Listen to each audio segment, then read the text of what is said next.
J'ai empoisonné le café de ma mère ce matin-là, en versant une dose précise de digital pourpre, celle qu'elle cultivait elle-même dans son jardin de Provence. Ce n'était pas un crime impulsif, mais une sentence mûrie depuis des années, gravée dans les silences de notre maison familiale à Avignon. Et pendant qu'elle agonisait sur le sol de la cuisine, les yeux vitreux fixés sur moi, j'ai murmuré « C'est pour papa, pour ce que tu lui as fait avaler ». Mon frère aîné, Étienne, m'avait toujours considéré comme le faible, l'ombre dans son soleil éclatant. Pourtant, c'était lui qui avait poignardé notre père dans le dos, métaphoriquement d'abord, en le ruinant avec ses dettes de jeu, puis littéralement, en le laissant crever seul dans une chambre d'hôtel sordide de Marseille, une overdose qu'il avait orchestrée pour effacer ses traces. J'avais pris la faute sur moi, à 16 ans, pour protéger la famille, pour que notre nom, les Duval, ces vignerons respectés du Luberon, ne soit pas souillé. Mais Étienne n'avait pas arrêté là. Il avait volé l'héritage, épousé la veuve de notre oncle pour s'emparer des vignobles, et maintenant, il exigeait que je serve sa propre mère, notre mère, comme un valet, sous peine d'exil. Serre-la ou pars, avait-il lâché un soir d'été, un verre de rosé à la main, ses yeux froids comme le Mistral. J'ai choisi de partir, mais pas sans emporter avec moi le poison de la vérité. Avignon, cette ville de palais papaux et de fantômes masqués, m'a vu naître et renaître dans la haine. Les rues pavées de la place de l'Horloge, où les touristes s'extasient devant les fontaines baroques, cachent sous leurs ombres les murmures des familles déchirées comme la mienne. Notre maison, un mas provençal aux murs ocre craquelés par le soleil, abritait non pas un foyer, mais un théâtre de trahison. Père, vigneron passionné, avait bâti notre fortune sur les coteaux de Châteauneuf-du-Pape, ses mains calleuses taillant les vignes comme des amants. Mais Étienne, l'aîné, avait tout gâché, ses nuits à Monte-Carlo, ses mensonges aux créanciers, et enfin, cette nuit fatidique où il avait glissé les pilules dans le whisky de père, prétextant un suicide pour l'assurance vie. J'étais là, caché dans l'armoire de l'hôtel, témoin muet, et quand la police est arrivée, j'ai menti. C'est moi qui ai apporté la bouteille, ai-je dit, les menottes au poignet à 16 ans, pendant qu'Étienne pleurait des larmes de crocodile devant les flashs des journaux. On m'a envoyé en maison de correction près de Lyon, 3 ans d'enfer où j'ai appris à aiguiser non pas des couteaux, mais des plans. À mon retour, Étienne m'attendait avec un sourire de serpent. Bienvenue à la maison, petit frère. Oublie tout, et serre la famille. La mère, oh, cette femme aux lèvres pincées et au collier de perles qui masquait ses rides de vipère, savait tout. Elle avait vu Étienne verser le poison, avait nettoyé la scène, puis m'avait poussé en avant comme un bouc émissaire. Pour le bien de tout, avait-elle susurré, en me caressant les cheveux avant le jugement. Elle, qui feignait la veuve éplorée aux messes de la cathédrale des anges, avait hérité de tout, les vignes, la maison et l'ombre de mon silence. À mon retour, elle me traitait comme un domestique, nettoie les verres, Antoine. Verse le vin pour les invités. Pendant qu'Étienne trônait à la tête de l'empire familial, épousant Claire, la nièce de notre oncle défunt, une blonde aux yeux verts qui sentait le Chanel et la convoitise. Claire, qui avait été ma première amour, volée par lui lors d'une vendange arrosée, où il l'avait séduite sous les étoiles de Gigondas. Phénix renaissant de mes cendres, j'ai feint la soumission. Je polissais l'argenterie, je taillais les rosiers autour de la fontaine, mais dans l'ombre de la cave à vin, je distillais ma rage comme un alcool fort, attendant le moment où le fût éclaterait. Les mois suivants furent un lent empoisonnement réciproque. Étienne, avec sa moustache impeccablement taillée et ses costumes sur mesure de la rue de Rivoli, multipliait les intrigues. Il avait vendu une partie des vignes à un promoteur italien pour rembourser ses dettes secrètes. Des dettes à des mafieux de Nice, qui le hantaient avec des appels nocturnes que j'écoutais, tapis derrière la porte de son bureau. Mère, de son côté, ourdissait pour légitimer son emprise. Elle falsifiait les testaments, murmurait à l'oreille des notaires d'Avignon que j'étais instable, un menteur chronique. Et Claire, elle oscillait, me lançant des regards complices quand Étienne n'était pas là, me confiant dans le verger, il me force, Antoine. Sauve-moi. Mais je savais que c'était un piège. Elle était sa complice, portant déjà son enfant, un bâtard qui hériterait de mon labeur. J'ai commencé par des petites vengeances. Saboter les commandes de vin pour les dîners mondains, où les notables de Provence se gargarisent de fromage et de ragoût. Verser du sel dans le café d'Étienne, le faisant grimacer devant ses investisseurs. Mais cela ne suffisait pas. La vraie revanche exigeait du sang, ou du moins, son illusion. Un soir de fête des vendanges, sous les guirlandes lumineuses qui dansaient comme des lucioles ivres le long des remparts d'Avignon, l'occasion se présenta. La place était en effervescence, accordéoniste Zigane, danse sarabande, et le vin coulant à flot des fontaines improvisées. Étienne, saoul de triomphe après avoir scellé un contrat avec les Italiens, m'ordonna de servir les verres. Montre que tu es utile, Antoine. Mère, en robe de soie noire, riait aux éclats avec les épouses des vignerons, ses perles scintillant comme des mensonges. Claire, enceinte de 6 mois, se reposait dans un coin, un verre de jus de raisin à la main.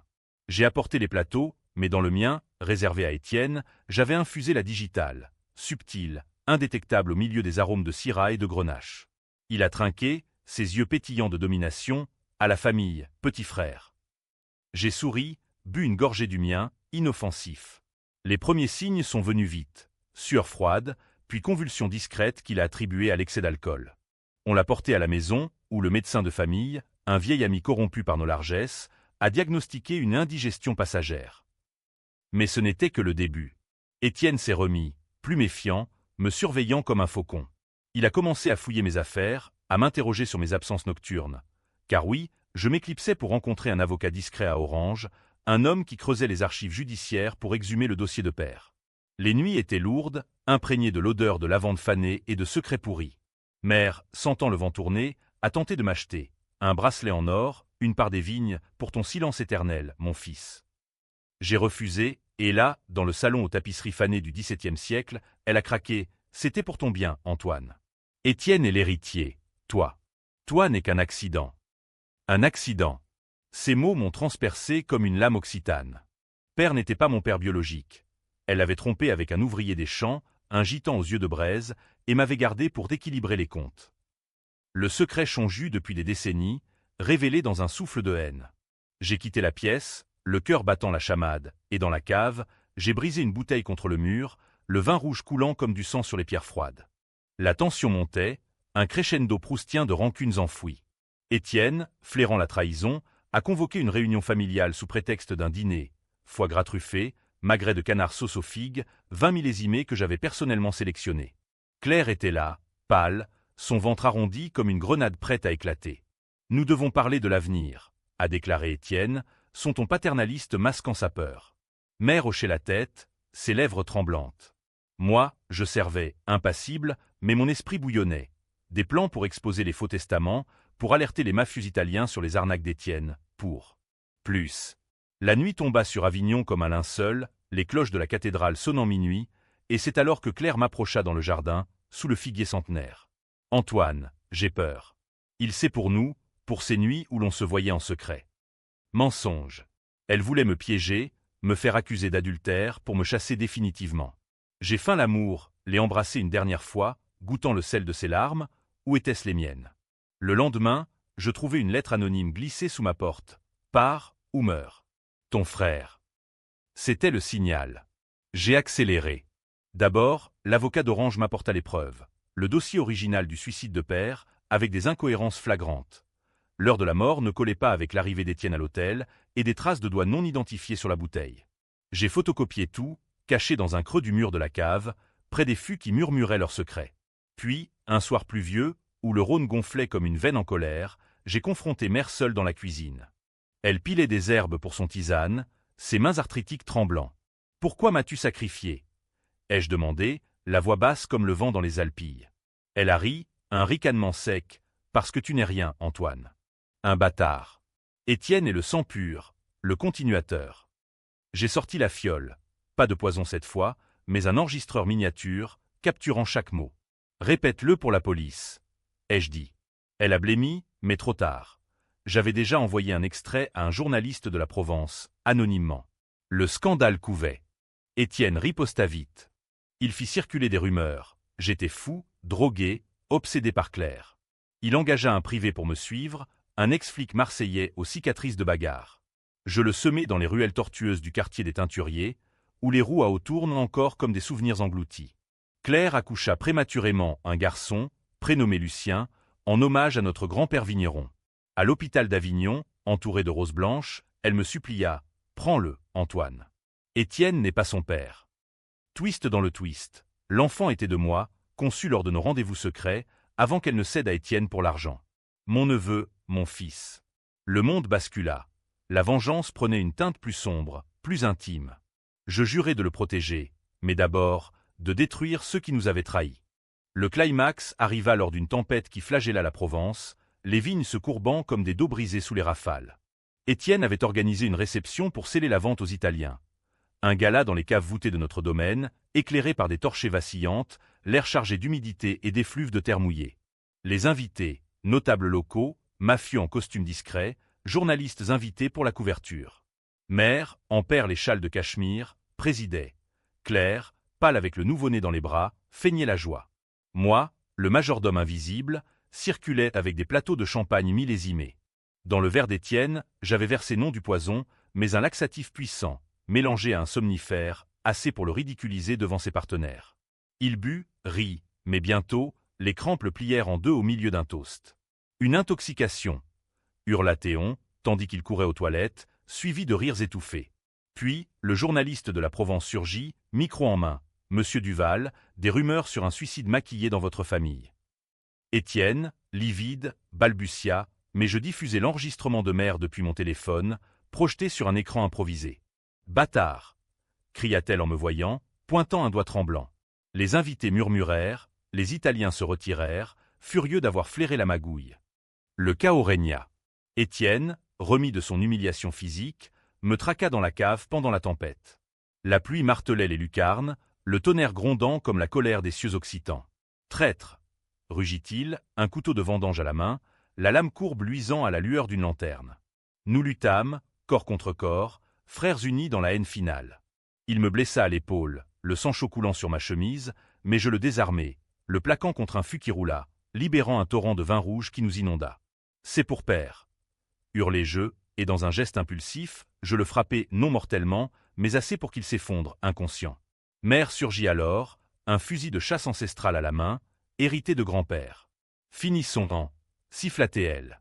Elle visa, mais Claire apparut, le bébé hurlant dans ses bras. « Non !» cria-t-elle, et dans la confusion, le coup partit, effleurant Étienne, mais tu en es un des mafieux italiens qui rôdaient, attirés par le bruit.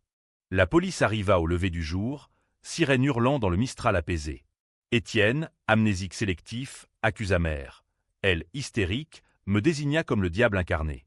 Claire, protégeant l'enfant en notre enfant, avoua tout, les adultères, les complots.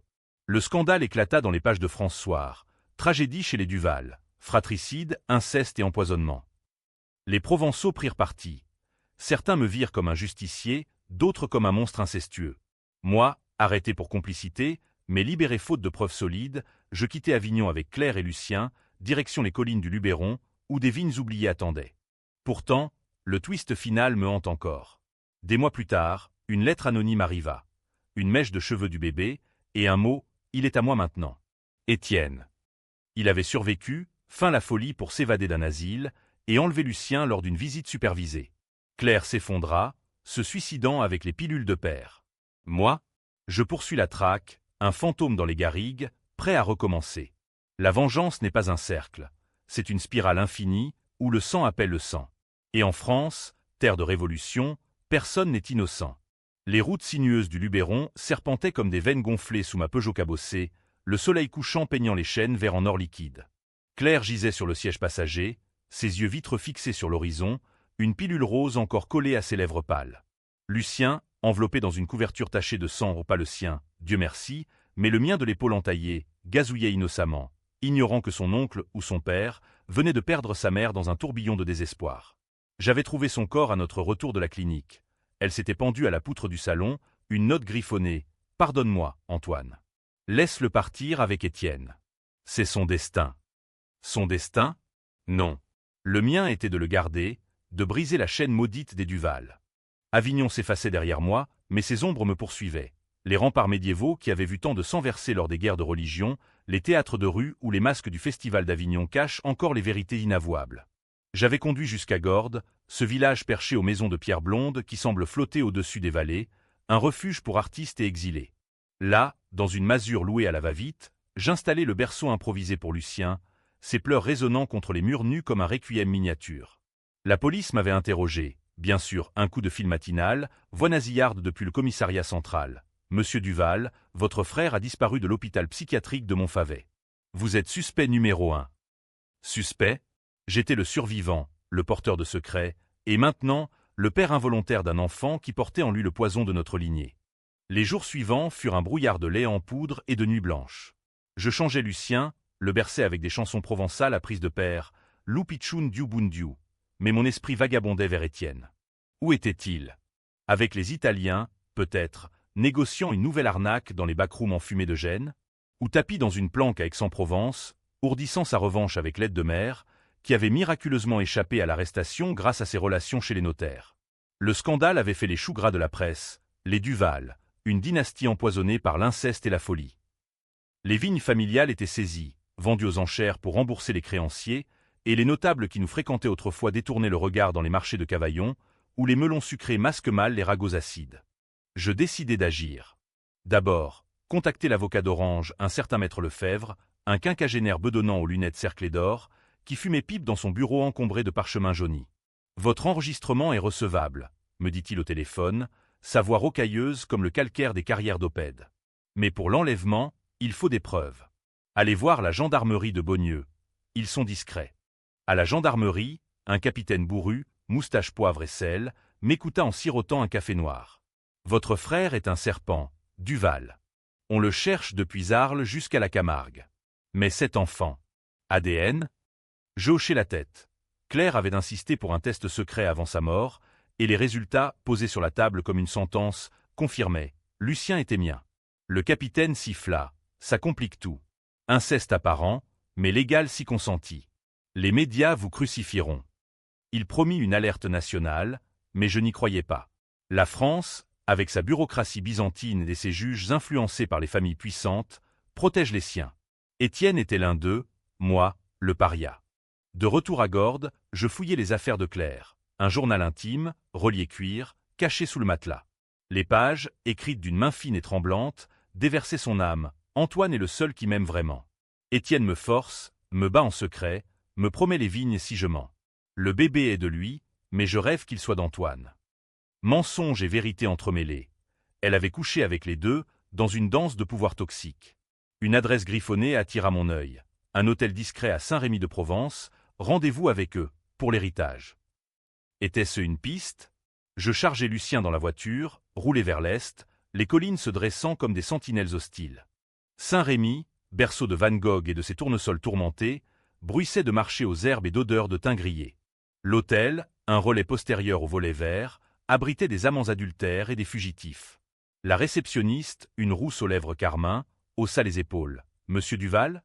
Parti il y a 2 jours, direction l'Italie, avec une femme âgée. Mère. Ils fuyaient ensemble, emportant mon fils comme un trophée. La rage me submergea. J'imaginais Étienne, tenant Lucien sur ses genoux, lui murmurant des berceuses empoisonnées, tandis que mère tricotait des plans pour me ruiner définitivement. Je volai une chambre, payée cash, anonyme, et passai la nuit à ourdir. Contacter les mafieux italiens via un contact glané dans les archives de père, un vieux livreur de vin qui connaissait les bas-fonds de Nice. Le lendemain, je roulai vers la Côte d'Azur, Lucien dormant paisiblement sur la banquette arrière, bercé par le ronron du moteur. Nice, avec ses palmiers arrogants et sa promenade des Anglais où les yachts millionnaires défient la mer Méditerranée, était un nid de vipères. Mon contact, un certain Gino, un Italien trapu au tatouage de corail, me reçut dans un bar enfumé du Vieux-Nice, près de la place Rossetti. « Duval, ton frère nous doit 200 000 €. S'il a ton gosse, on s'en fout. Amène-le, et on règle nos comptes. » Je négociai, des infos sur leur plan qu'en échange d'une dette effacée. Gino rit, révélant une cicatrice qui barrait sa joue. Ils sont à Menton, près de la frontière. Une ville à louer sous faux nom, avec vue sur Monaco. Ta mère paie en bijoux. Je partis dans la nuit, le cœur serré, laissant Lucien à une pension anonyme. Dites-lui que papa revient vite. Menton, perle de la Riviera, scintillait sous la lune comme un joyau volé. La villa, perchée sur les collines, était gardée par un seul homme, un sbire d'Étienne, endormi par du vin frelaté que j'avais versé via la grille. Je m'infiltrai, ombre parmi les oliviers centenaires, le couteau de vendange dans ma poche.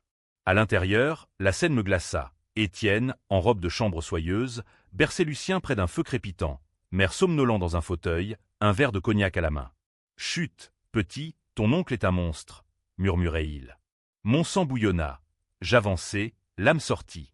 Mais Lucien pleura, Étienne se retourna, yeux écarquillés. « Antoine. Frère. Rejoins-nous. Mère a tout arrangé, un faux suicide pour toi, et Lucien hérite. » La confrontation fut un duel verbal d'abord, chargé de l'âcreté des trahisons familiales. « Tu as tué père. » accusai-je. Il ricana, il était faible, ruiné. Je l'ai aidé à partir dignement. Toi, tu as tout gâché avec tes jalousies. Mère s'éveilla, suppliante, écoute-le, mon accident. Part, et vice. Accident. Le mot raviva la flamme. Je bondis, nous roulâmes au sol, le couteau entaillant son bras. Lucien hurla. Mère attrapa un tisonnier, me frappa à la tempe. Étourdi, je lâchai prise. Étienne se releva, victorieux, appelle les carabiniers, mère. Il est fini. Mais dans la lutte, le feu s'était propagé, une tenture enflammée par la chute d'une lampe. Les flammes léchèrent les rideaux, l'odeur de lin brûlé emplissant l'air. Nous fûmes tous trois piégés, Étienne portant Lucien dehors, mère trébuchant, moi rampant vers la sortie. Dehors, sous la pluie fine de la Riviera, les pompiers arrivèrent, sirènes hurlant. Étienne accusa, il a mis le feu. Mais les voisins avaient vu, une silhouette âgée fuyant avec un bébé. La police frontalière intervint. Mère, paniquée, avoua l'enlèvement sous serment. Étienne fut arrêté pour kidnapping, moi pour intrusion violente. Lucien, sauvé, fut placé en foyer temporaire. Dans la cellule de Menton, je ris pour la première fois depuis des mois. La vengeance, imparfaite, avait au moins brisé leur empire. Pourtant, la spirale continuait. Libéré sous caution grâce à Lefebvre, je récupérai Lucien, mais une lettre arriva, le vrai père et le gitan. Test ADN Bidon. Étienne. Nouveau twist, Claire avait menti, l'enfant n'était pas mien. Le doute me rongeait, huard au symbole marque commerciale M, sombre comme les nuits azuréennes. Était-ce la fin, ou le début d'une traque éternelle? Le doute s'insinuait en moi comme la rouille dans les ferrures d'un portail provençal abandonné, corrodant les certitudes que j'avais forgées dans le feu de la rage. Lucien, avec ses yeux gris hérités, de qui? Me fixait depuis son parc improvisé dans la masure de Gordes, ses petites mains potelées agrippant les barreaux comme si la vie elle-même était une prison. J'avais payé un expert en génétique à Aix pour un test ADN indépendant, passé dans un labo anonyme près du cours Mirabeau, où les fontaines chantent encore les amours perdus de Mistral. Les résultats arrivèrent par courrier scellé, 3 jours plus tard, 99,9% de correspondance. Mon fils. Claire n'avait pas menti sur cela. Elle avait menti sur sa propre âme, peut-être, pour me garder près d'elle dans ses derniers instants. Mais Étienne. Ce serpent avait semé le poison une fois de plus, essayant de me briser en me dépossédant de ce qui me restait de pureté. La libération conditionnelle d'Étienne fut un coup de poignard supplémentaire. Acquitté pour manque de preuves sur l'inceste, la France, avec sa pudibonderie républicaine, préfère enterrer les scandales familiaux sous des tapis de jurisprudence. Il réapparut dans les colonnes de Var-Matin, l'héritier Duval de retour, prêt à racheter ses vignes. Mère, blanchie par un juge complaisant de Draguignan, l'avait rejoint, feignant la repentance dans une interview larmoyante. Mon fils cadet m'a presque tué, mais le pardon est chrétien. Crétine. Dans ce pays de cathédrales gothiques et de guillotines révolutionnaires, le pardon est une arme à double tranchant. Je voyais clair, ils préparaient leur retour, utilisant les médias pour me discréditer, me peignant comme le fou furieux, le bâtard incestueux. Je décidai de contre-attaquer sur leur terrain. Les mots, les images, le théâtre social que la Provence adore tant. Avec l'aide de Lefebvre, je publiai un mémoire anonyme, Les ombres des vignes. Distribué dans les librairies d'Avignon et d'Arles, un récit à peine voilé de notre saga, où le narrateur, un fils prodigue, exposait les trahisons sans nommer les Duval explicitement. Les chapitres décrivent les vendanges maudites, les nuits d'hôtel fatales, les testaments falsifiés. Un chapitre entier sur la mère vipère, cultivant digital pour ses tisanes mortelles. Le livre se vendit comme des petits pains aux foires aux livres de Uzet, alimentant les dîners en plein air où les convives, un verre de Côte-du-Rhône à la main, débattaient « est-ce fiction ou confession ?» Les Duval, vraiment? Certains prenaient mon parti, voyant en moi un Zola moderne dénonçant l'hypocrisie bourgeoise. D'autres me maudissaient, me traitant de calomniateur, de parricide en puissance. Étienne riposta par la voie légale. Une plainte pour diffamation, déposée au tribunal de grande instance d'Avignon, où les juges en toge noire siégeaient sous les fresques Renaissance. L'audience fut un cirque. Lui, impeccable en costume prince de Galles, jurant sur la Bible familiale qu'il était innocent. Mère, voilée de noir comme une madeleine repentante, sanglotant sur l'autel de la vérité manipulée. Moi, en chemise froissée, défendant mon œuvre littéraire, comme satire. Le juge, un vieillard aux yeux mi-clos, trancha, amende symbolique, mais retrait du livre des étals. Victoire pyrrhique pour eux. Le buzz avait fait le tour des réseaux, des tweets enflammés depuis Paris jusqu'à Toulouse, divisant les lecteurs en camps, justice pour Duval contre les Duval mensongers. Pendant ce temps, Lucien grandissait, apprenant à ramper sur les tapis usés de la masure, babillant des mots en provençal que je lui apprenais, mamé, papa, ignorant les ténèbres qui planaient. Je l'emmenais marcher dans les sentiers du Luberon, parmi les thym et les genévriers, lui racontant des histoires de père, comment il cueillait les raisins à la main, chantant des airs d'opéra pour les vignes assoiffées. Mais la nuit, les cauchemars revenaient, Étienne versant le poison, mère ricanant, Claire se balançant au bout d'une corde. Je m'éveillai en sueur, vérifiant le berceau, serrant Lucien contre moi comme un talisman. Une piste nouvelle surgit d'un appel inattendu. Gino, l'Italien de Nice. Ton frère est en faillite. Les mafieux veulent sa peau. Rendez-vous à Monaco, casino, demain soir. Monaco, ce rocher clinquant où les fortunes se font et se défont sur un tour de roulette, m'attirait comme un aimant. Je confiai Lucien à la voisine, 1 semaine, pas plus. Et roulai vers la frontière, la mer Méditerranée scintillant à ma gauche comme un tapis de saphir faux. Le casino du Monte-Carlo, avec ses lustres de cristal et ses croupiers impassibles, bruissait de murmures internationaux. Gino m'attendait au bar, un cigare cubain aux lèvres. Il est là, perdant gros à la table de baccarat. Tes infos sur les faux testaments l'ont ruiné. Les Italiens refusent de racheter. Je l'observais de loin. Étienne, vieilli de 10 ans en quelques mois, cheveux grisonnants, cravate défaite, misant frénétiquement. Ses yeux, injectés de sang, balayaient la salle comme un prédateur acculé. Quand il me vit, il blêmit, mais se reprit, s'approchant avec un sourire forcé. « Frère, une partie ? Pour enterrer la hache ?» Nous jouâmes, non pour l'argent, mais pour l'âme. Chaque carte retournée était un souvenir. La de pique pour le couteau dans le dos de père, la dame de cœur pour Claire volée. Il perdit tout, 50 000 €, puis implora « Aide-moi, Antoine. Mère est morte hier, crise cardiaque. Seuls nous restons. » Morte. La vipère avait enfin mordu sa propre queue. Je feignis la compassion, lui tendis un chèque bidon, demain au port. Au lieu de cela, j'alertai Gino. La nuit tomba sur Monaco, feux d'artifice illuminant le ciel comme des mensonges éclatés. Étienne fut enlevé au port, jeté dans un bateau à moteur direction Gênes, où les mafieux l'attendaient avec des questions pointues. Je n'assistais pas. La vengeance par procuration suffit. De retour à Gordes, Lucien m'accueillit avec un sourire édenté, et pour la première fois, je sentis une paix fragile. Mais le twist guettait. 1 semaine plus tard, un paquet arriva, la tête empaillée d'un serpent, et une note, pour mon neveu. Étienne a payé, mais le cycle continue. Gino. Était-ce une menace ou une libération? Les ombres des Duval s'allongeaient encore. La mort de mère, annoncée dans un entrefilet discret du Dauphiné libéré, Madame Duval, figure du vin provençal, emportée par un arrêt cardiaque à son domicile d'Avignon, ne suscita en moi ni larmes ni regrets, seulement un vide froid, comme le brouillard automnal qui enveloppe les champs de lavande après la récolte. Elle avait péri seule, dans le mas familial aux murs ocre lézardés, entourée de ses perles et de ses secrets pourris, sans un mot pour moi ou pour Lucien. L'enterrement fut une farce, Étienne absent, présumé disparu en mer lors d'un « accident de yacht » au large de Monaco. Version officielle fournie par les autorités italiennes, qui classaient l'affaire sans suite. Les notables de Provence se pressèrent autour du cercueil laqué, murmurant des condoléances hypocrites, leurs mains gantées de soie effleurant les gerbes de lys blanc comme pour exorciser le scandale qui collait encore à notre nom. Je n'y allais pas. Au lieu de cela, je cultivais une nouvelle vie à Gordes, transformant la masure en un havre modeste. Un petit potager pour les tomates et les courgettes, un berceau sculpté par un menuisier local, et des livres d'histoire pour Lucien, qui trottinait maintenant à 4 pattes, explorant les recoins poussiéreux avec la curiosité innocente d'un chiot. Les nuits étaient plus calmes. Les cauchemars s'estompaient, remplacés par des rêves de vignes intactes, où père et moi vendangions côte à côte, riant sous un soleil clément. Mais la lettre de Gino, ou qui que ce soit derrière le serpent empaillé, pesait comme une épée de Damoclès. Était-ce Étienne, ressuscité d'entre les morts, ou un mafieux réclamant une dette imaginaire? La Provence, terre de légendes occitanes, pullule de fantômes. Le mien portait le visage de mon frère. Lefebvre me conseilla la prudence.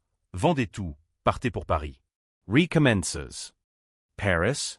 Cette Babylone tentaculaire, avec ses boulevards haussmanniens et ses cafés existentiels où Sartre disséquait l'absurde, m'attirait vaguement, mais Lucien était ancré ici, dans le sol rouge du Luberon qui avait nourri nos ancêtres.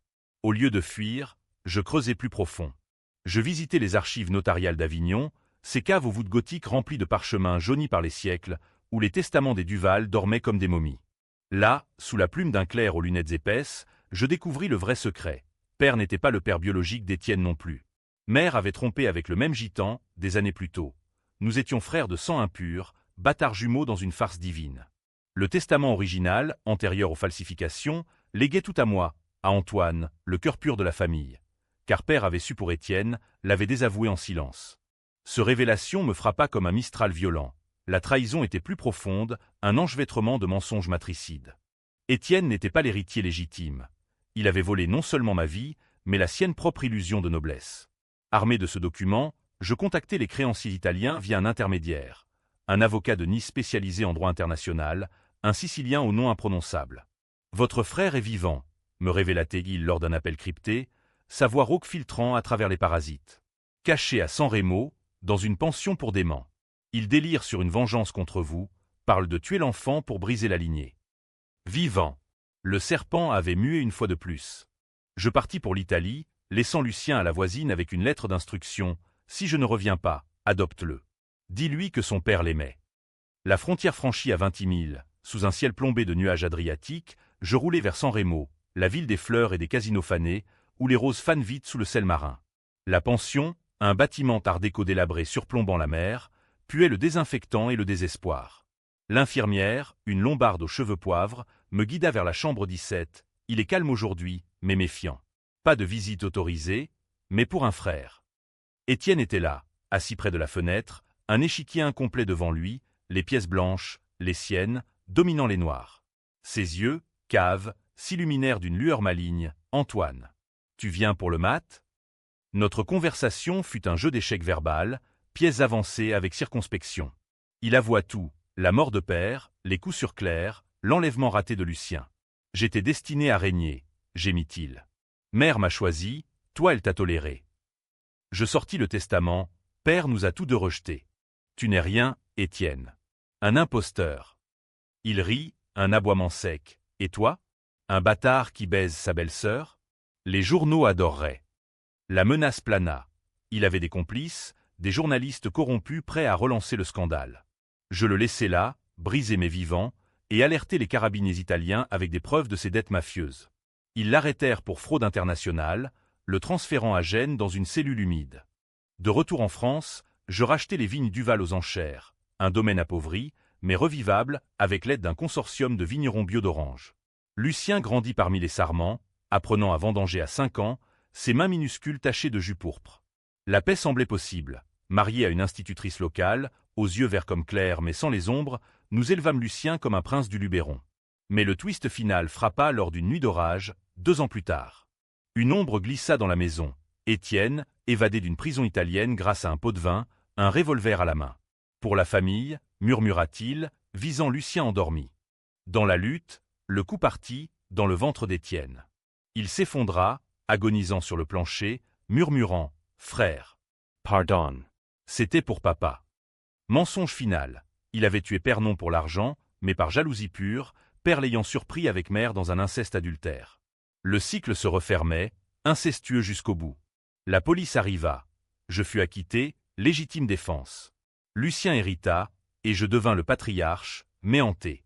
La vengeance avait gagné, mais à quel prix? Les lecteurs de mon second livre, Le cycle brisé, débattaient encore, héros ou monstres. En Provence, où les masques du carnaval cachent les vérités, personne ne sait. Les années suivantes s'écoulèrent comme un vin bien scéléré, tannique et complexe, transformant l'amertume en profondeur. Lucien, à 10 ans, courait déjà les coteaux du domaine Duval restauré, ses cheveux noirs bouclés dansant au vent du Luberon, ses rires fusant comme des oiseaux migrateurs au-dessus des vignes reverdies. J'avais rebaptisé le chez Clos du Pardon, un nom ironique que les étiquettes portaient en lettres gothiques, exportées jusqu'aux tables étoilées de Lyon et aux caves de Bordeaux. Ma femme, Élise, l'institutrice aux yeux verts, avec sa passion pour les contes de Daudet et ses mains douces comme la farine d'un pain frais, avait apporté la lumière dans notre masse rénovée. Des rideaux de lin provençal aux fenêtres, un jardin potager où poussaient basilic et aubergines, et une bibliothèque emplie de volumes sur l'œnologie et la philosophie stoïcienne, pour que Lucien apprenne non seulement à tailler les sarments, mais à dompter les passions. Pourtant, sous cette surface idyllique, les cicatrices saignaient encore. Les procès traînaient, l'extradition d'Étienne de l'Italie pour meurtre et inceste, retardée par des avocats véreux payés par des fonds occultes, peut-être les restes de la fortune de mère, planqués dans des comptes suisses près d'Évian. Les nuits, quand le Mistral hurlait contre les volets, je revivais la scène de San Remo, son regard implorant, le revolver froid contre ma paume. Avais-je tué mon frère par nécessité, ou par une soif de sang hérité? Les psys d'Avignon, consultés en secret, parlaient de trauma transgénérationnel, un legs occitan de haine familiale remontant aux croisades. Lucien, sentant mes tourments, me dessinait des vignes heureuses, des soleils souriants. Papa, pourquoi les méchants reviennent toujours? Ils revenaient, en effet. Gino, le mafieux repentant ou opportuniste, m'écrivit d'une adresse milanaise: ton frère parle en prison. Il dit que tu as empoisonné mère, pas moi. Et pour Claire, il a des photos. Photos? Le chantage puait le piège. Je volais à Milan, incognito dans un train TGV bondé de cadres italiens lisant la Repubblica, pour rencontrer Gino dans un trattoria près du Duomo, où les odeurs de risotto à la milanaise masquaient les intrigues. Il était vieilli, bedonnant, un chapelet d'or à son cou. Étienne veut un marché, silence contre ta liberté. Mais moi, je veux une part des vignes. 20%. Je refusai, bien sûr, la Provence n'est pas à vendre aux ombres transalpines. Mais les photos arrivèrent par mail anonyme, Claire et moi, enlacés dans le verger, datées avant son mariage. Pas incriminante légalement, mais assez pour raviver le scandale, pour que les écoles d'Avignon refusent Lucien, pour que les acheteurs de vin boycottent le clos. Le climax final, ou était-ce un épilogue éternel? Survint lors des vendanges 2035, une année de soleil généreux qui gonfla les grappes de Syrah comme des cœurs gorgés de vie. La fête battait son plein, accordéoniste, danse farandole autour des cuves, et le jus coulant sous les pieds nus des vendangeurs. Lucien, adolescent élancé aux épaules larges, dirigeait les équipes avec l'autorité instinctive d'un Duval régénéré. Élise riait, un verre à la main, enceinte de notre second, une fille, espérions-nous, pour briser la malédiction mâle. Soudain, un crissement de pneus. Une berline noire gravit le chemin gravillonné, freinant dans un nuage de poussière. Étienne en sortit, amaigri, rasé de près, un bandage à la tempe, trace d'une évasion spectaculaire d'une prison de Gênes, facilitée par un gardien corrompu. Il tenait un pistolet, tremblant, finissons en Antoine. Pour l'honneur. Les vendangeurs fuirent. Lucien se plaça devant moi, un sécateur à la main comme une épée. Oncle, murmura-t-il, voix brisée. Étienne hésita, larmes coulant, tu es comme lui, petit. Un Duval pure. Laisse-moi te sauver de ce monstre. Monstre. Le mot résonna. Je m'avançai, main nue. Tire, frère. Ou part. Il visa, mais Élise cria, distrayant. Le coup effleura mon oreille, et Lucien chargea, le plaquant au sol. Dans la mêlée, Étienne glissa sur une flaque de raisin écrasée, sa tête heurtant une cuve. Crack. Silence. Morte instantanée. La police locale, arrivée en hélicoptère depuis Orange, conclut à l'accident, chute fatale lors d'une altercation familiale. Pas de charge, Étienne était un fugitif. Lucien, traumatisé, me confia plus tard, je l'ai poussé, papa. Pour toi. Le cycle, brisé ou perpétué. Nous enterrâmes Étienne dans le petit cimetière de Gordes, sous un olivier millénaire, sans prêtre ni fleurs. Lucien hérita du domaine entier, devint un vigneron acclamé, marié à une artiste parisienne, père de 2 filles qui ignoraient les ténèbres. Moi, vieillard aux cheveux blancs, assis sur la terrasse au crépuscule, sirotais un verre de notre cuvée finale. Un vin corsé, aux notes de digital et de pardon. La vengeance avait triomphé, mais à quel coût? Les lecteurs, dans leur forum en ligne et leur café littéraire de Montpellier, débattaient encore, étais-je justicier ou bourreau? Héroïque ou incestueux? En France, terre de lumière et d'ombre hugolienne, la réponse est grise comme le Rhône en crue. Et Lucien, mon fils, mon successeur, porte en lui la réponse. Une vigne nouvelle, plantée sur la tombe d'Étienne, qui donne un raisin doux, sans amertume. Peut-être, un jour, le cycle s'arrêtera-t-il vraiment? Ou peut-être pas. C'est la Provence, éternelle, impitoyable, belle.